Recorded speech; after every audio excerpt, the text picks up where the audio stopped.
You're listening to the Patriot Nation Podcast.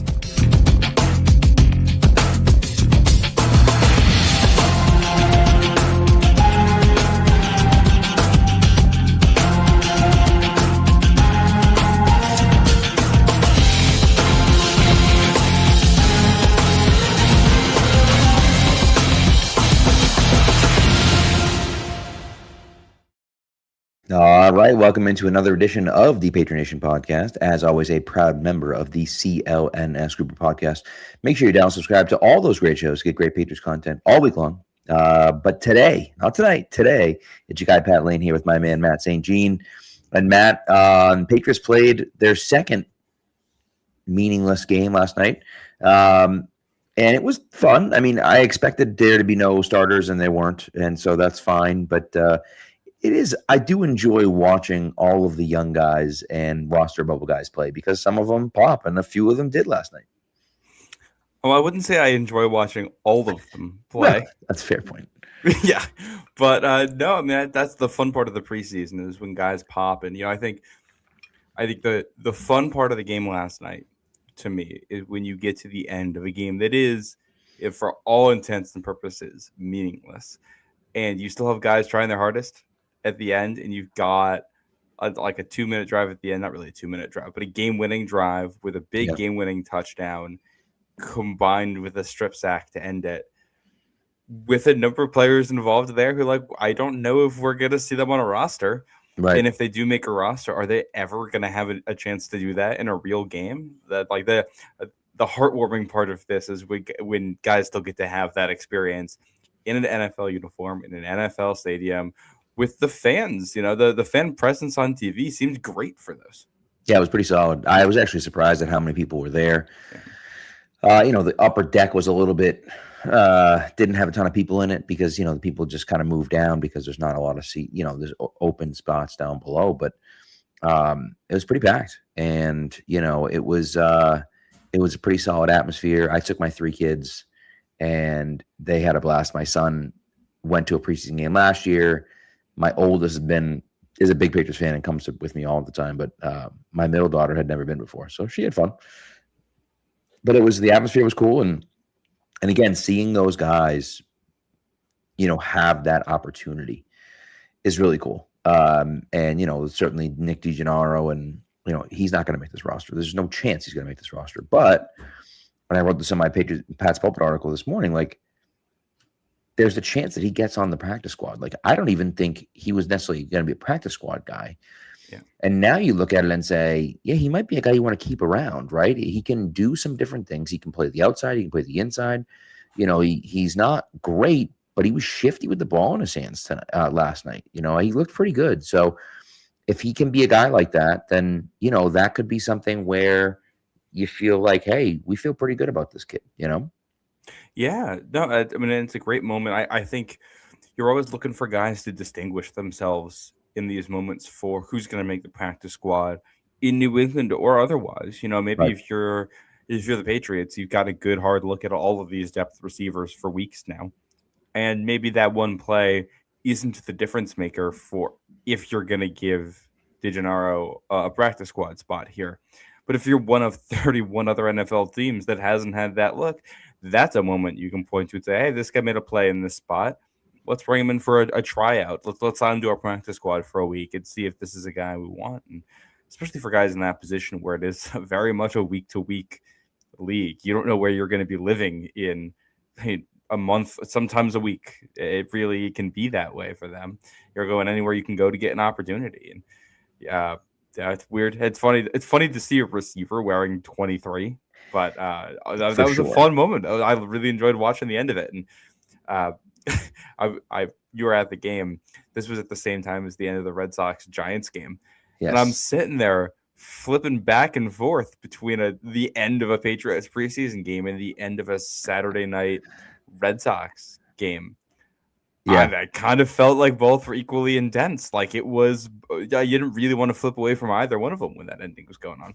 It's totally true. And that's, again, I didn't see the Giants game, of course. Watched the replay, obviously, but I didn't see that because I was at the Patriots game. But that's the type of stuff where it gets people excited about it, right? Like it gets people excited that football is back and that sports are back, in Boston. And it's, for me personally, I love it when the young guys kind of do that. And Morton looked pretty good last night too. Had some good throws.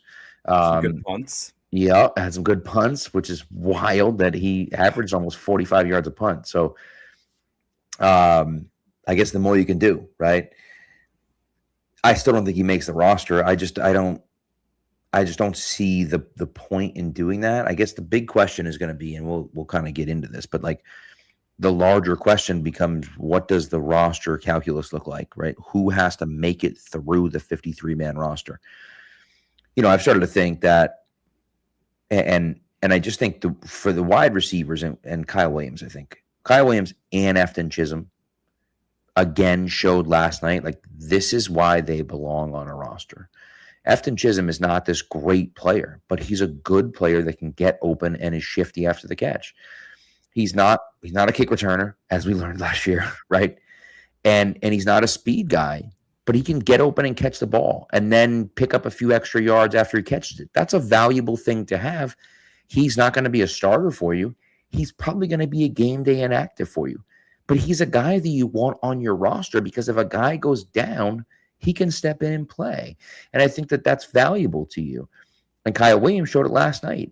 If you run press man against Kyle Williams and you don't put a safety over the top, it's going to be a touchdown every time. It's going to be a touchdown every time. And it doesn't matter who's covering him.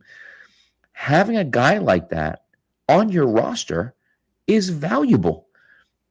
And I think what's interesting about Kyle Williams, and some people have made some wild statements about Kyle Williams, but what's interesting about Kyle Williams, he's really good at one thing. If he were the Patriots' number 2 receiver, that would be a really bad thing that he's really good at only one thing. But he's the Patriots' number 4 or number 5 receiver. That's a good thing that he's really good at one thing because now we're only asking him to do one thing, and we have 3 or 4 other guys that can do a whole bunch of things better than he does, right? And so I think that people are losing the plot a little bit on him. He might not ever be, I mean, Tommy Curran and Phil Perry, they said that he's looking like, who the hell did they say he was? He's looking like the someone. comparison they made was that he's not Steve Smith. Steve Smith. Who in their right mind ever thought he was going to be Steve Smith? There is one person who ever compared him to Steve Smith. Pat, do you know who that person was? Steve Smith? Steve Smith. Yeah. The expectations, they are not in line with Right. what he is. And, Elliot Wolf was on the halftime show during the game, asked about the receiver position and talked about how they think they've built a room with complementary pieces there. Right. And I think they have. You look at that, really the top 2 guys in Romeo Doubs and A.J. Brown are guys who, you can line up in multiple spots, but guys primarily who can play on the outside and win there. And then outside of that, Pop Douglas is your shifty slot who is also a vertical threat. Kyle Williams is your vertical threat on the outside.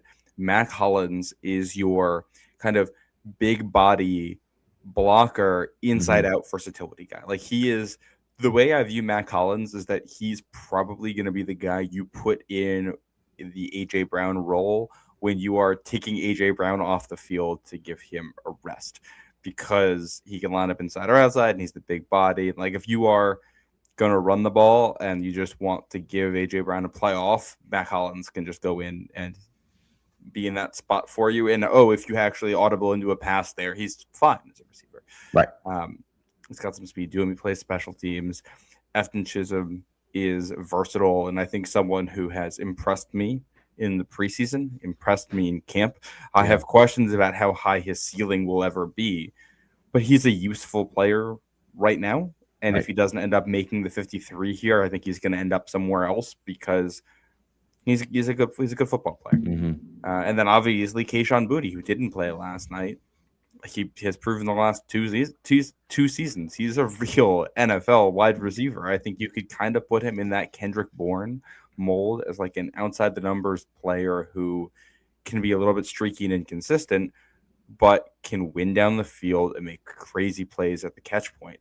And it's, a kind of, we kind of compared him to like Brandon Lloyd at points last year in terms of like kind of being a deep threat outside the numbers possession receiver, which you just don't see many of those guys. You don't. And you just have a lot of guys who do different things. So they all complement each other well, and it allows you to kind of specialize with what you want your specific set of three receivers on the field to do at any given moment. Yeah, and that's true. And it's, look, it's one of those things where the depth is really good. So I love the depth that the Patriots have at the receiver position. It's the first time they've really had depth like this in a long, long, long time. I heard someone say since 2007, like there's a chance that this is the best depth they've had since 2007. Not that they're as good as they were in 2007, because that's the best, in my opinion, the best offense of all time, but passing offense at least. But the depth is so good because you feel like, okay, A.J. Brown is elite. I think Romeo Doubs is going to surprise a lot of people and have a really solid year. I've been saying that all season. People are starting to finally come around after his performance the last few weeks in camp. Mac Hollins was solid for them last year, and I think will be a good player again this year. I think Pop Douglas, look, I feel like Pop Douglas always looks good in the offseason, in a training camp. It feels different this year, though, for some reason. Like, he's not just beating people and getting open. He's like completely dusting everyone. He looks really good. And so, I'm curious to see how he looks this year. And then you have Kyle Williams, who can take the top off the defense. And that's not even mentioning Keyshawn Moody. That's not even mentioning Efton Chisholm. So the amount of depth that you have at wide receiver is incredible. And again, if DeGennaro and Cam Dorner had been on this roster 2 years ago, they're both guys are making the team out of camp. Or at least, and now we're talking about which one is going to be on the 53 at least. Correct. At least one of them, right? Yeah. And now neither of them are going to make the roster for sure. And it's like, okay, they'll probably get through waivers and make it on the practice squad. But like, it's just the depth you have there. You have too many guys, and it's a good problem to have. It's a good problem to have. Yeah, no, it absolutely is. It's this is also what you'd expect the receiving core to look like when you go out and trade a first round pick for a receiver, and then also pay a guy $17 million per year is what I think Dobbs is making. Yeah, to sign a guy like that. When you make those investments, you expect the position to become a strength for you, and you look at the way that it like puts guys in better positions. You look at Booty and Pop Douglas as guys who are now veteran, former day 3 picks. They're going to be asked to be at most wide receiver 3 in this offense. Kyle Williams, a guy who's a little bit of a gadget player, but has a high ceiling.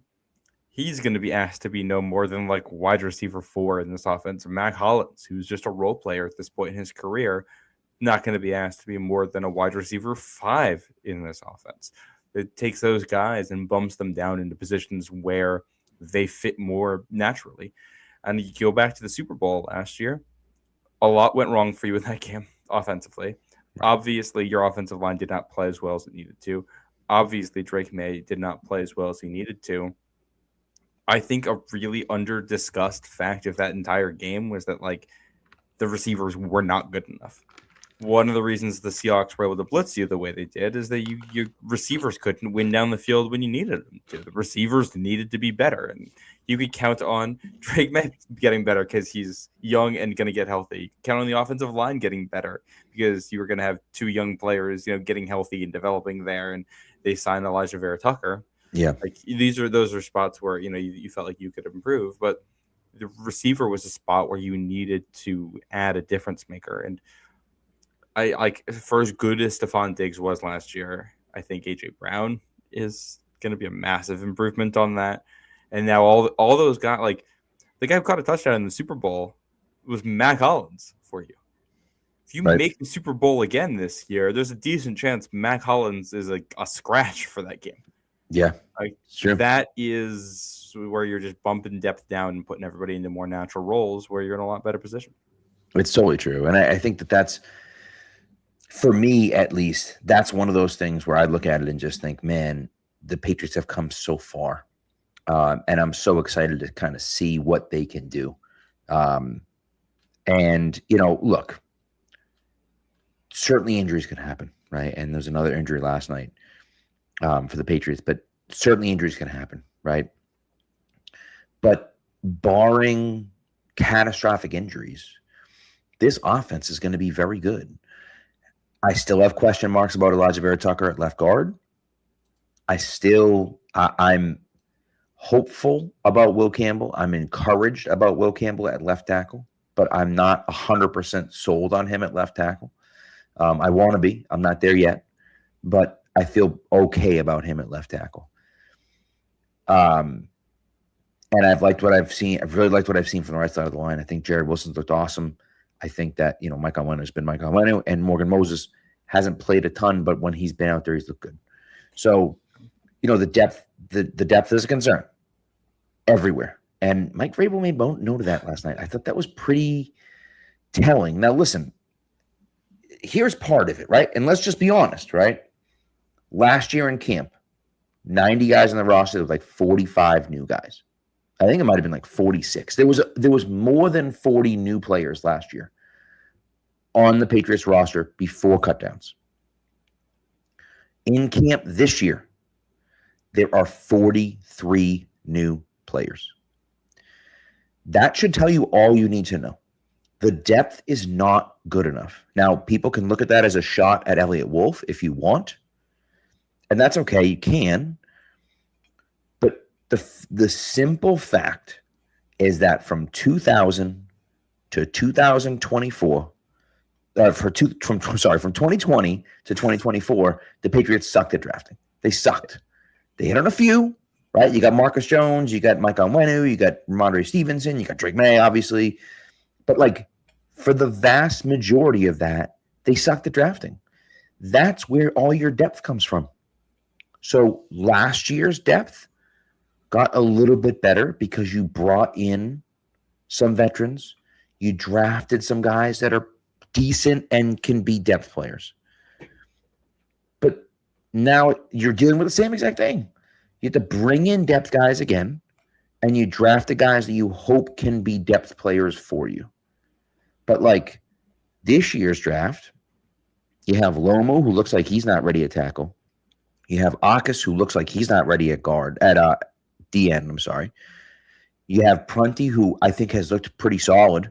And so I'm encouraged about that. I don't know what's going to happen when he goes against actual NFL starting caliber talent, but I've liked what I've seen from him, and Raritan has looked pretty good.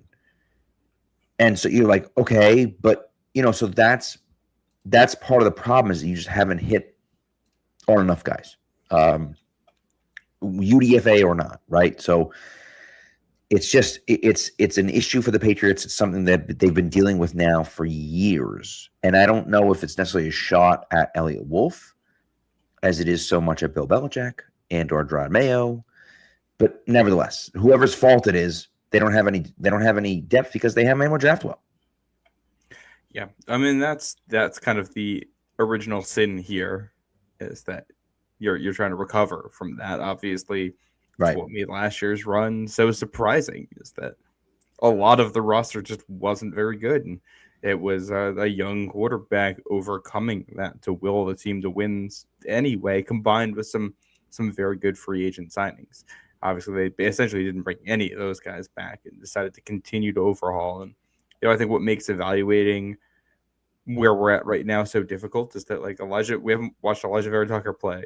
Yeah, we haven't watched Draymond Jones play. Yeah, we haven't watched Kevin Byard play yet. We haven't watched AJ Brown and Romeo Doubs play yet. We haven't watched Reggie Gilliam play yet. That's the shift that they made this offseason, and those guys haven't played. And to be honest, it doesn't sound like they're going to play in the preseason. We're going to be waiting until September 9th on those guys. So it does seem that way. Yeah, I do think though.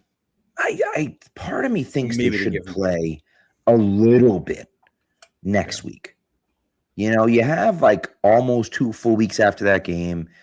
Give them like a drive or two just to get their feet wet a little bit. I know I think you've done it in practice, but I don't know. I think it's different when you're tackling. possible. Well, and they've had 3 joint practices.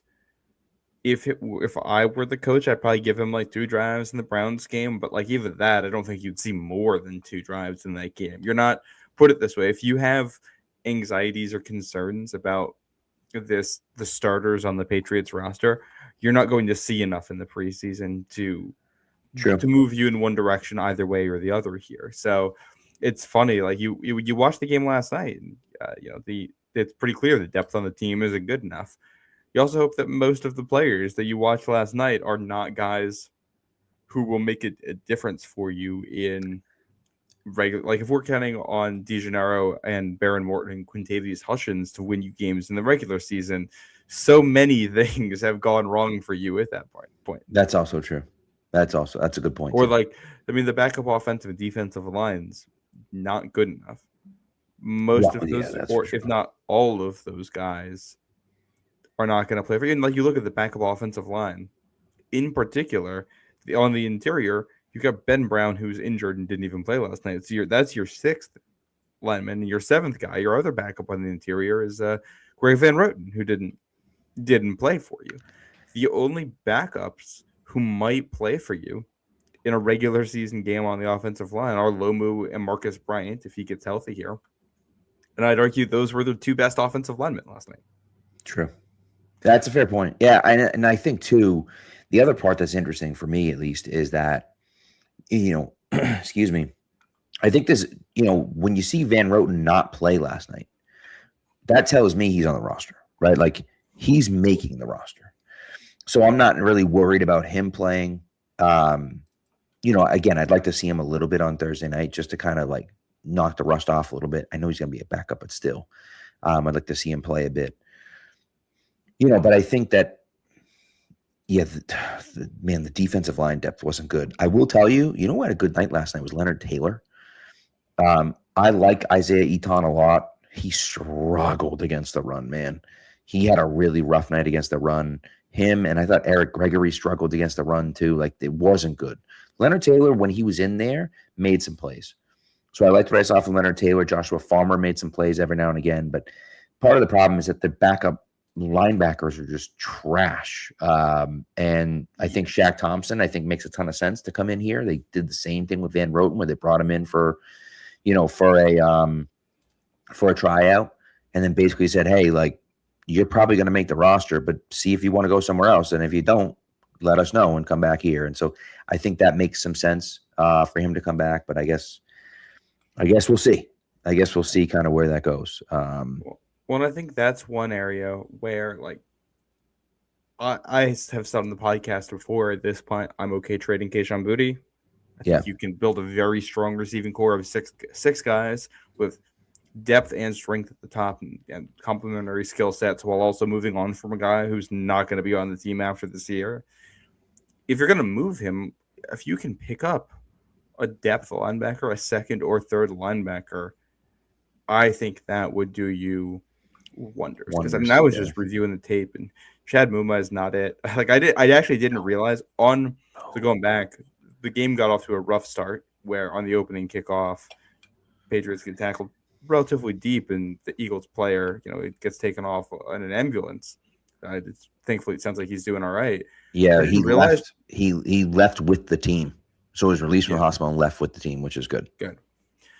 I did not realize that was Chad Muma's guy, and Muma can't even get in front of him. Like the reason the impact there is so hard is that it is a basically unblocked defender going full speed, helmet first, into the knee of the runner. And Muma didn't do a good job there. And I think that Muma is at points smarter than some of the other linebackers on the team, and that it seems like he understands the gap that he needs to get to before the other guys and reacts faster. But he's just not good at getting there. There was an early run to Akas's side, and Akis doesn't play it well, and Muma doesn't play it well. And the way this scheme works is that edge rushers are given freedom to kind of attack, and the linebackers have to make them right. Akis doesn't attack at all. He can't get any penetration or anything. Muma is left in a tough position, but also doesn't handle it well. When you're in that spot and the edge loses that badly, you have to beat the guard to the spot and push him back to try to squeeze the gap and just make things more difficult for the running back. And he doesn't do it and can't get off the block either. And there's just too much of that for me. 59, Khalil Jacobs. I liked some of the stuff that you saw, and I liked him on special teams. But there are also some moments where there's a run play and he's too slow to respond to what's going on. So the guard is to the second level and blocking him before he's realized what's going on. And well, you don't have a shot when the guy's got 75 pounds on you and is beating you to the spot. Like that's not how it works. So right. There's a reason why he was a UDFA. Obiazor had some moments, but like nothing special. Britt, I felt like kind of the same way. And like I think all these guys are fine as a special team or a linebacker 4. Right. But like you need at least one other guy where if you put him on the field at off the ball linebacker, you don't feel like he's going to be a complete liability out there. Yeah, I like some things I saw from Britt. Obiazor had a really nice defensive pass breakup in the end zone on 4th down. But like part of the reason they got down there was because they ran the swing pass like 3 times on him, and he just can't get out there and cover his guy. And so, up and down from a lot of these guys, right? And so you need more depth behind Splain and Ellis. I like Splain. I like Ellis. Yeah. I think you're good there. You just need other guys behind them. And maybe someone could step up and do it, but we just haven't seen it from anyone yet. So it's concerning. And again, I just keep coming back to the fact that my biggest concern is depth. If the Patriots can stay healthy all year long, they're going to be really good. If the Patriots go down with a few injuries, they could be in really big trouble. And so that's where they're at right now. They're a very good team at the top level. Once you get past there, that's when you start to worry about it. Again, it's because of that stretch from 2020 and 2024. It was just a disaster, a complete disaster organizationally from everyone, whether it's Belichick or Kraft or Mayo or whomever else. All those drafts were just trash. There's not a lot you look back on. Like that was the right thing to do. Right. And it's, you look back at so much of the stuff. I mean, Cole Strange is getting destroyed out in wherever he is now. He's in LA now, right? He's getting absolutely annihilated. He just can't play. And it's like, you screwed that up. And I don't want to, I'm not going to rehash it, but like you screwed that situation up completely. Right. And, then you draft a guy in the first round that you shouldn't have taken in the first round, and you follow that up by taking Tyquan Thornton in the second round. And it's like, that's got to be one of the worst drafts they've ever had. Now, luckily, you take Marcus Jones, right, in the third round, and you hit on him. Jack Jones, if he could have, not taken a gun to the airport, like maybe, would have been all right. But a number of other things. Yeah. Yes, right. But either way, it's just like it's frustrating when that happens. So, when I think you look at the on roster, their way, at least I think, when you look at the areas where they're weakest at either depth or the players aren't as good as you like, because like it's funny, I actually don't think they have one position. I don't think they have a depth problem at necessarily is edge. I don't think depth is the issue. They have a lot of guys who are fine. They don't have any high-level starters. Right. Maybe Draymond Jones. But like that 2023 draft in particular, Keon White at edge, a position where you're still looking right now. You've got Marty Mapu at that hybrid linebacker safety type thing. Yep. A spot where they're looking for guys right now. Jake Andrews on the offensive line, who actually has settled in and become a decent player for the Texans. But like that's a spot where you would like to have a guy. Now, you did settle that with Ben Brown, who's probably about as good as Jake Andrews. So that probably comes out in the wash. But then also City So and Antonio Mafi. Right. You draft 3 offensive linemen, none of them pan out in New England. And even just having one of those guys, I think, would be helpful. And you do get Booty and Pop Douglas out of that. So like overall, getting Gonzo, Booty, and Pop Douglas out of the draft isn't not that's bad. fine. But you had how Right. many picks that year, and Right. this is the thing that happens when you miss on them is that now you're spending money on players to try to fill those holes. And that can only go so far. And Right. but they have cap space this year and next, but they also need to roll cap space over from this year into next year to make things work. Yeah. So like they could have gone more in this year, but that could really cost them next year if they miss on those. Well, and that's the thing. And the other part of it for me is that it's not just it's how these guys bust, right? It's one thing to draft a guy in the second round and be like, okay, like he's not as good as we thought he was going to be, but at least he can be a serviceable player down the depth chart, right? Kyle Williams is a great example of that. Kyle Williams, again, does one thing really well. If Kyle Williams was supposed to be the Patriots' number 2 receiver, we'd be in trouble, right? But he's not. He can be the 4th or 5th receiver on the team, and he only does one thing well, and that's good enough. So he's a depth piece, and maybe you wish he would be better than he is, but that's okay because we have enough guys around him, and now we have depth from a player like that, right? And so it's like you don't even have any of those guys. The guys that you're drafting they're not even on the roster anymore, right? The 3 offensive linemen you mentioned, Caden Wallace, and you go down the list of all these guys that like they can't even stick. They're not even here anymore. And so you're like, well, that doesn't help us, right? And so that's where it becomes challenging, and you start looking around and saying, okay, it's not just the misses. It's the fact that you missed so poorly that those guys can't even play. They can't even be backups for you. And so it's just a complete zero from that position.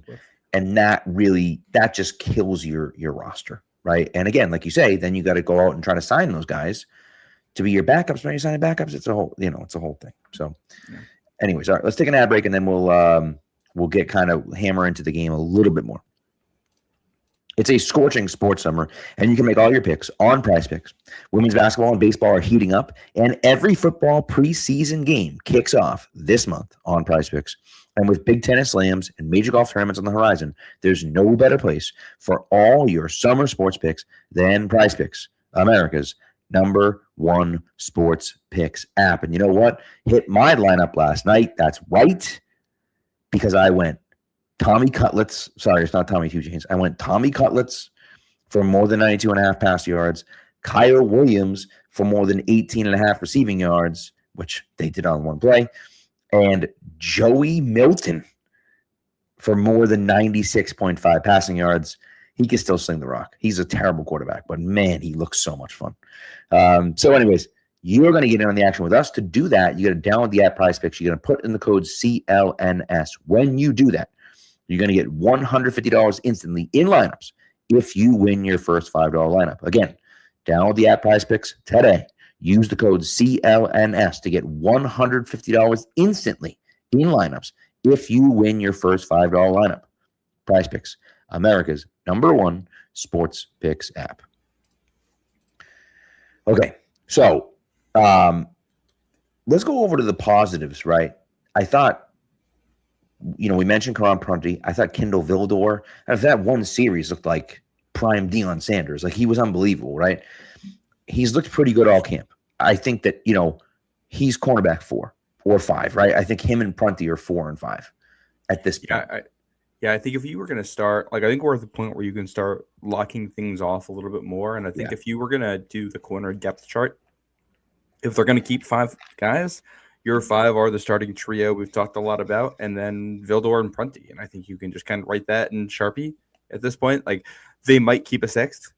Yep. But Prunty and Vildor have been those guys for a couple weeks now, and they've kind of solidified those spots. And I think we saw Dial get some looks with them in the slot. Charles Woods is a guy who played well last year and played well in camp before getting hurt, and then has not looked good since. I don't really know what to make of that. Right. But if we're talking about, when you're talking about guys like Woods or Dial making the roster, you are comparing that with backups at other positions, not necessarily other corners. It's, who you think are the best 53, regardless of position at that point. And I think if there's one thing that stands out about Prunty and Vildor at corner, both of them can play very physically. And I think having guys who have that mentality as backups, like that's clearly how they want that room to play. That's what they're looking for from those guys. And I don't know how high the ceiling is going to be on Prunty, but turning, what was that, a 5th round pick, 6th round pick, 5th round pick into a guy who was probably going to be a serviceable depth corner for you as a rookie. That's a win, right? Especially in a class this week. 100%, and that's exactly what we're talking about, right? It's a 5th round pick. He's not going to be a starter. He's not an all-pro. Now, maybe he develops into that. We don't know, right? But he's a serviceable depth player for you.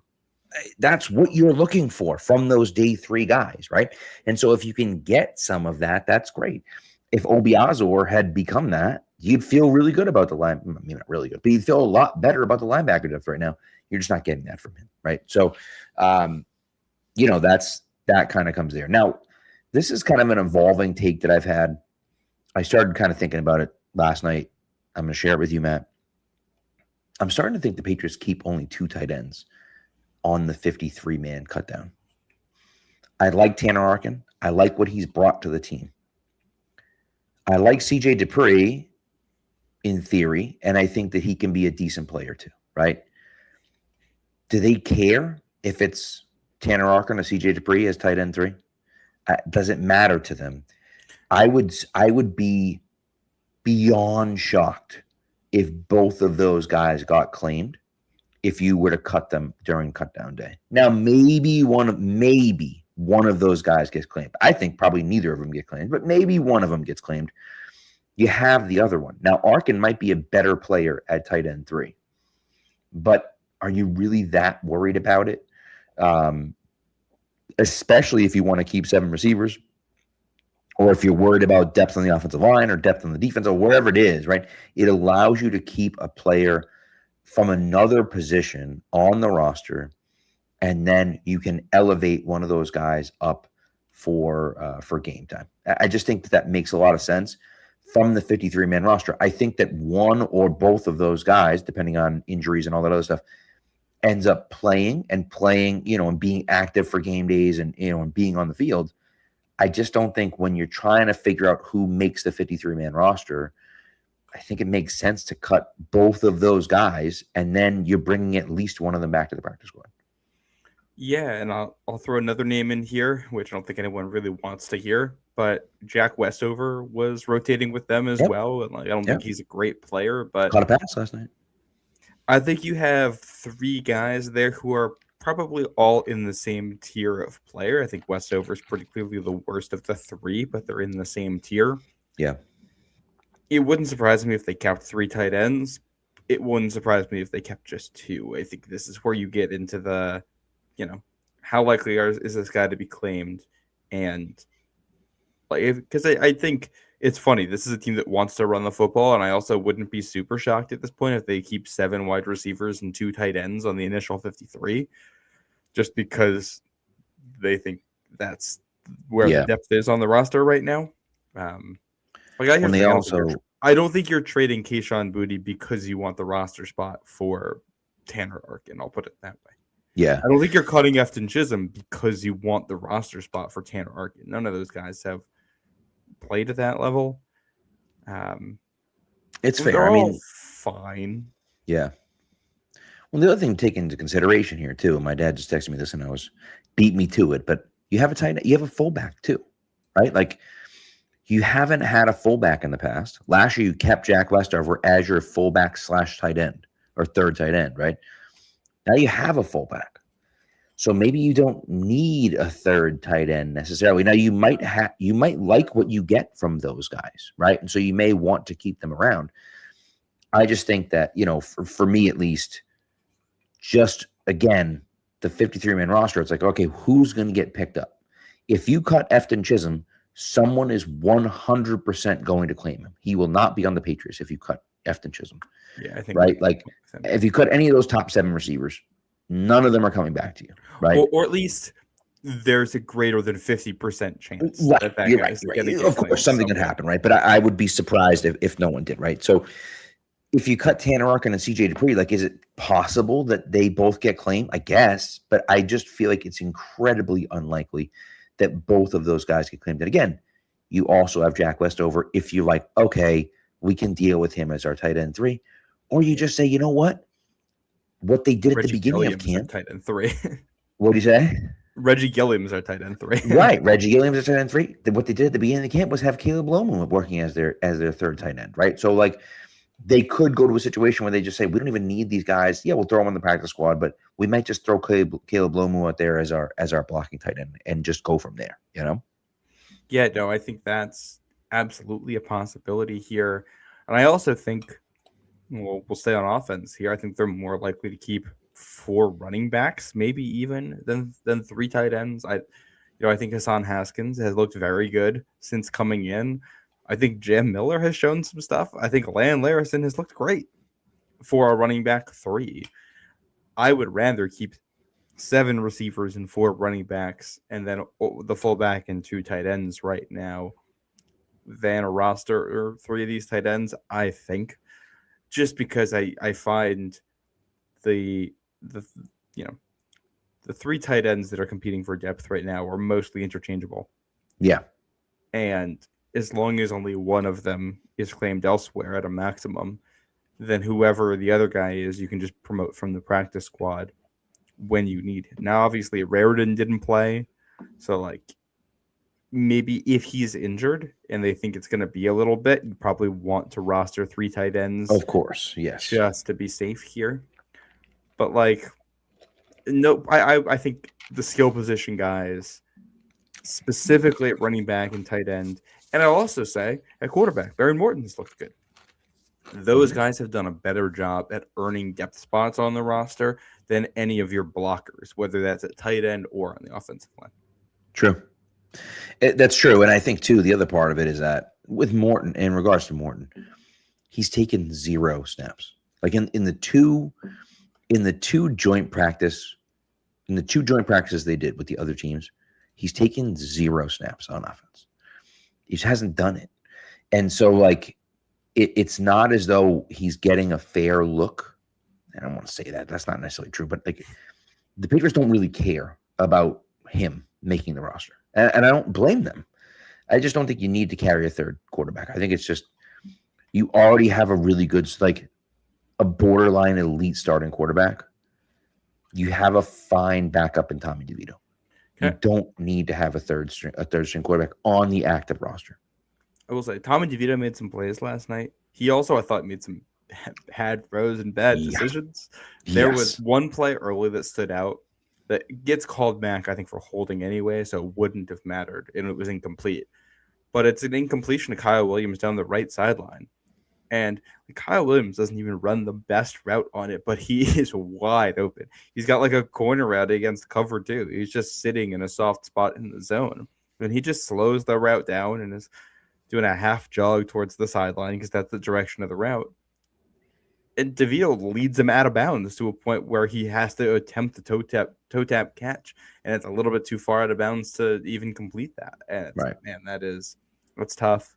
I thought Morton chose. I think if we were going to have a real cut down day surprise here, maybe it's DeVito getting cut and them keeping Morton, just because I think Morton has he played well, and if they're looking to keep, but I think they might just keep 3 quarterbacks. Like Morton as a punter was kind of fun, and that's an interesting wrinkle that he can bring. I liked Vrabel letting him do that, so that was entertaining. You know who I'm going to stay on offense but switch positions. You know who I think has really disappointed me on this offense? James Hudson, man. Oh my god. He is so bad. There were a couple blocks in the live time where I thought it was somebody else messing up, and then you go back and watch it, and there were a couple where I thought it was the center was messing it up, and it's actually that it's a combo block with Hudson. And Hudson doesn't get enough of his guy. So now, the center or the right tackle, whoever's next to him, depending on the side, is at a complete disadvantage trying to block this guy because Hudson doesn't block well enough before going to the second level. And like, it's just, obviously he hasn't, he's been a tackle, not a guard, but it's just like not competitive out there at spots with him. Jeremiah Trotter gets a sack because he walks up into the A gap. Rizzy's got a guy on his head. The right tackle, who I believe was Crownover at the time, has got a guy on his head. They have to block those guys. Clearly, Hudson is going to block. What's his name? Trotter. It's obviously he's going to block him. He's the only guy that can block him, and instead he blocks the DN. He comes in on. It's just like, oh wait, that play is. How could you possibly screw that up? Well, like there's a lot of guys moving. Like who you have to block is shifting pretty quickly in real time there, but that's the job. That's what you're getting paid to do. Is correct. To figure that out. Right. And yeah, he is. Like I thought he looked bad, but bad in a way that you could bounce back from after preseason week 1. Like, oh, maybe he's just adjusting and like, he's going to bounce back. Oh, I thought he looked worse. And that he was someone who I had probably like borderline 53rd guy on the roster last week, and now I just don't think Hudson has a chance. I think he's put way too much bad tape out there, and I think you would right now if you had to pick between having James Hudson as your 53rd guy or cutting him, having 52 guys and assigning a guard off of waivers or somebody else's practice squad, you'd pick the latter. I agree. Yes. I think there's no question about it. You pick the latter. He's been unplayable, just simply put, unplayable. And so, it's unfortunate, but it is what it is. And that's, and I like the whole, I think was it Ritzy at center. I don't think he was good. No. Mekhi Butler at left guard, I don't think was very good. I didn't think Crownover played great. But Marcus Bryant was probably their best guy on the line, but he got hurt very quickly. So we'll see what his status is. And like Caleb Lomu's raw. I think at least my take on him on draft night was Lomu is basically the kind of guy who, if he went back to school and shows the improvement you were hoping he would have had, he goes in the top half of the first round next year. Right. So by getting him at the back half of the first round, you are basically just getting him a year early, and you get to do that year of development in-house instead of letting a college do it for you. He's at the start of that year of development. There are some very good reps, and then there's some rough ones. Really bad stuff. Yeah. There was one of DeVito's runs, the one where he steps up kind of through the pocket. So Lan Larson has an awful pass protection rep, which is part of what blows this up. I'm going to give Lan Larson credit, though, for his recovery, because he gets a hand on the rusher, and that's what lets DeVito step up. But Lomu has his edge rusher kind of, what they call it, run the hump, where I make him go all the way around the outside. Yep. But when he gets to the top, he just doesn't put a hand on him and lets him go around. And that's the guy who actually comes closer to sacking DeVito. And that was a moment where it's like, all right, you still... Like this is where like that nastiness thing shows up, where it's a little bit of, all right, I think I did what I need to do. I'm done here, instead of he's still going, so I'm going to still hit him as hard as I can. You got to put that guy on the ground, right? Yeah, and he's young. Like this is what being here for a year is supposed to do. You hope that next year you go out on tape and it's different than that. But yeah, he's got some growing pains. Yeah, agreed. One other, I'm going to dunk on James Hudson one more time. I'm sorry. There was another line game he gave up with Crownover, which was Crownover's first or second snap into this game after coming in relief of the Marcus Bryant injury. And they give up pressure off that side because whoever the defensive tackle is over James Hudson immediately gets into his chest and pushes him backwards. So now the guard and the tackle aren't playing at the same depth, and they have no chance at passing off the rushers and successfully blocking it up because he just not quick enough out of his stance, not able to get his hands on a guy, just losing it is in milliseconds, and it's not competitive. Correct. Yeah. So it's, he gone. So the last thing I want to talk about is the RB3 battle. You mentioned Lynn Larison. I thought one thing that impressed me about Larison was that he ran very hard between the tackles last night. That 4th and 1 pickup, right? He gets hit 2 yards deep in the backfield, fights through it, and picks up the first down anyways. I thought he ran hard. His touchdown run was a tough, gritty run. I like to see that. We know that he's good catching the ball to the backfield. He did a nice job catching the ball to the backfield last night. His screen pass, where he's kind of tiptoeing down the sideline early in the game, was impressive. And so those are the types of things you want to see from him. I don't know how much it matters, but I thought he looked good. Jam Miller looked good at times. There was really no running room last night. But Jam Miller, I thought, looked good at times. I think Larison looks like the best out of the 3. And JaMychal Hasty's there, but he's not making the roster. JaMychal Hasty lost his job when he fumbled the ball and then kept running. So yeah, that wasn't good. That was bad. No. That was really bad. It's funny, like Harrison wearing 34. It's still, you see him out there running in space. It's like, hello, Rex Burkhead, you're back. Someone said Timu Rex Burkhead. And I'm like, that's so true. Yep. It's a great one. Rex Burkhead better pass pro than what we've seen from Larison so far. Yes. But yeah, I do think Larison brings something that you don't necessarily see from any of the other backs. I also don't know how much I like him as a between the tackles runner. Mm-hmm. So at this point, the way this has developed, I think I would just keep 4 backs, and I would keep Larison as your backup passing back, and it's like a shifty change of pace guy, and then keep either Haskins or Miller, whatever your preference is as your downhill guy. Yeah. And whoever loses that battle, you can probably just keep on the practice squad anyway and leave your options open, especially with backup running backs. These guys aren't going to get a ton of run.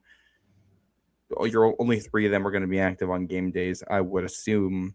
And then guys are going to get banged up. So, they're all going to get chances here during the regular season, I would think. So, I think they're going to let this go for a little bit. I think I would take Haskins over Jam Miller right now, though. And that's not... I don't think it's a slight of Jam Miller. I think he had some good runs, too. I just think Haskins has a nastiness with him to finishing runs that Miller doesn't. Yeah.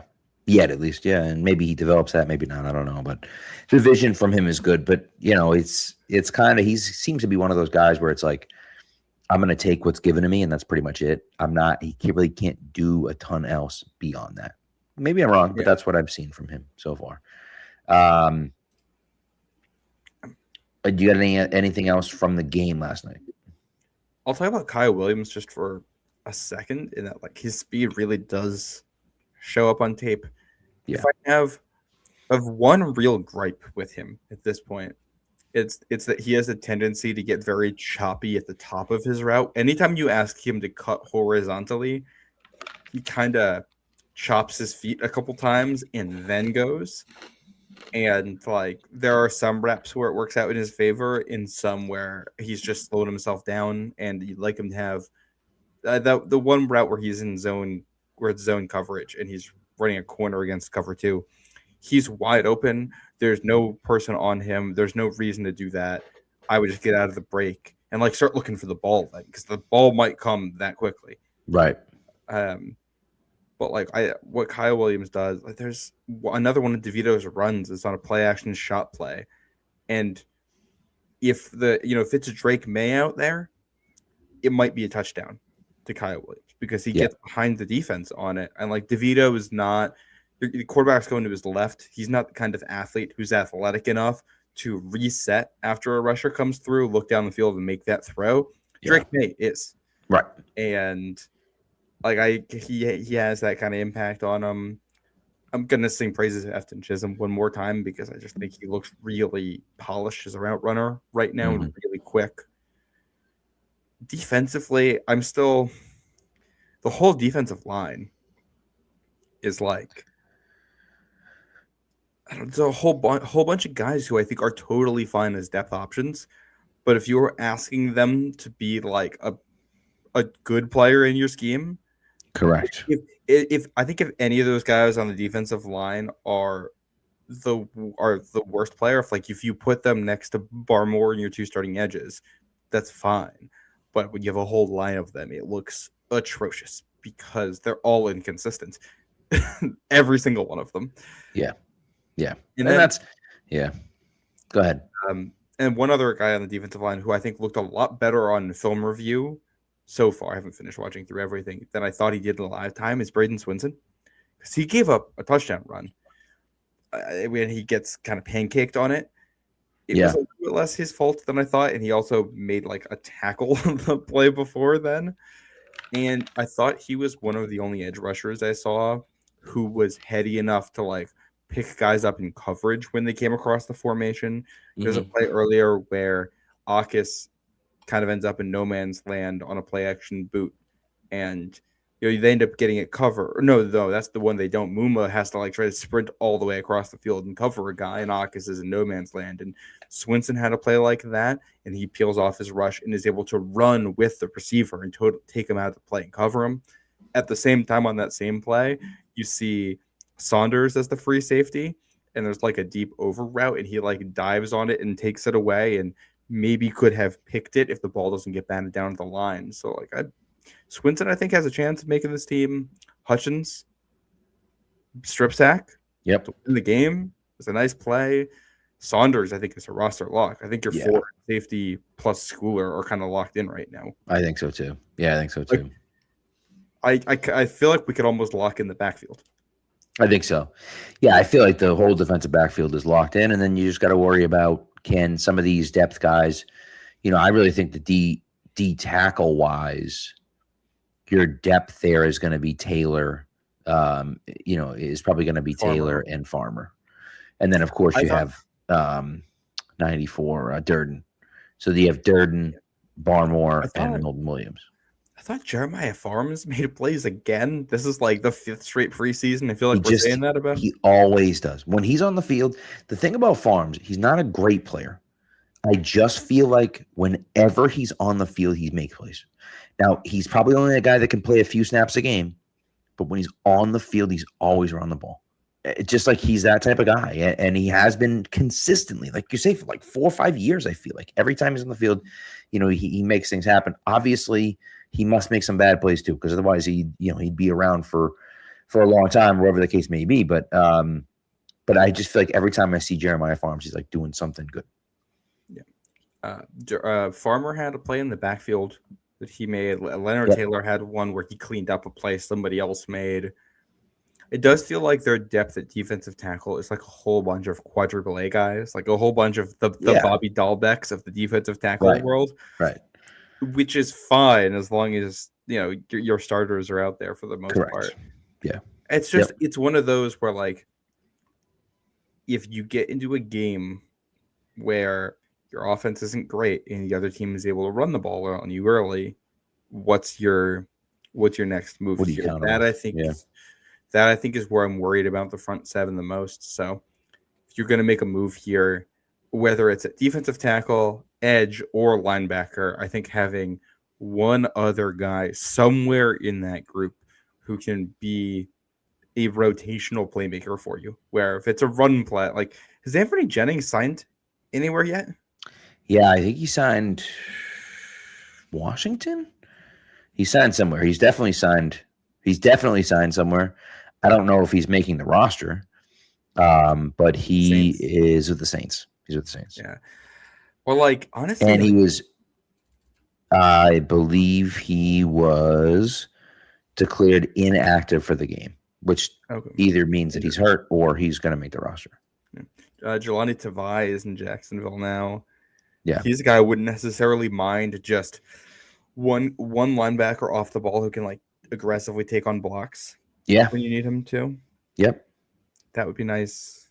And I think the one other guy we got to mention is that Andy Borgala is perfect on kicks. So yep, look good. We're back. Looked good last night. The last thing I want to mention is Christian Gonzalez. Just because I want to be consistent, I've been saying for 5 months, a week after Devin Witherspoon signs his deal is when I'm going to start to think about being worried. Well, that time has come and passed, and so therefore we're past a week. Listen, everything that the Patriots say says they want to keep him around long term, and they know how great of a player he is, and then he wanted to be here, and blah, blah, blah, blah, blah, blah. Great. Get it done. Just get it done. Do it. You're signing Drake next offseason. So I just find it extremely unlikely you're going to sign Drake and Gonzo in the same offseason. So sign Gonzo now, sign Drake next year. Just do it. Just get it done. What's $1 million extra? It doesn't okay, he wants 35 instead of 34. Fine. Just do it. He's that good. He's that good of a player that it doesn't matter. You're willing to give it up because he is that good, and so we'll see. Yeah, I think it's I don't know how to read that situation right now. It's gotten so bizarre. I think it makes Kraft's comments earlier this offseason look a lot worse. Yeah. Making that comment is the kind of thing you do when you know a deal is imminent. Correct. I don't think it hurt them, but there was just no need to say it. So no, and maybe he did think that. Maybe he thought a deal was imminent, but if you thought a deal was imminent and that's why it's not imminent, well, that's a problem. Right. You can't say that. And I don't we thought that Witherspoon was going to get less than he ended up getting. Well, he got that amount. So price of the brick is going up here. You still need to watch The Wire, by the way, so you can get that reference. Yeah, I know. I've heard the reference, but I've never actually seen it. So. But I think it's hard from the outside without knowing the specifics of the negotiation to say which side I think needs to which side needs to cave here, or if both sides need to meet in the middle. But Christian Gonzalez is a very good football player, and I hope he stays in New England for a long time. And I hope they're able to not only get that done, but get that done before this season starts, so we can just forget about it and move on. And I think we're definitely in the worried territory now, or getting close to it here. I think tomorrow, the first Monday of that week after is the day where it's all right, you're going back to practice tomorrow. So let's get this wrapped up. Yeah, agreed. So, all right, I think that's it. That's all we got. Thanks for tuning in. We appreciate you guys. We'll be back with you. I would just think Thursday night, right? We're not gonna do another show this week, are we? Yeah, I think now that we're doing the Sunday one, I don't think there's much to talk about. Sense. It's not training camp anymore. No training camp anymore, so we won't get any real, and they might have practice on Monday that, it's open to the press, but they're playing on Thursday, so they're not going to be doing too much. So we'll see. Unless something happens, unless there's breaking news of some sort, we'll see you guys Thursday night after the Patriots' third preseason game. But thank you for tuning in. We appreciate you guys. Be good to each other, and go Pats.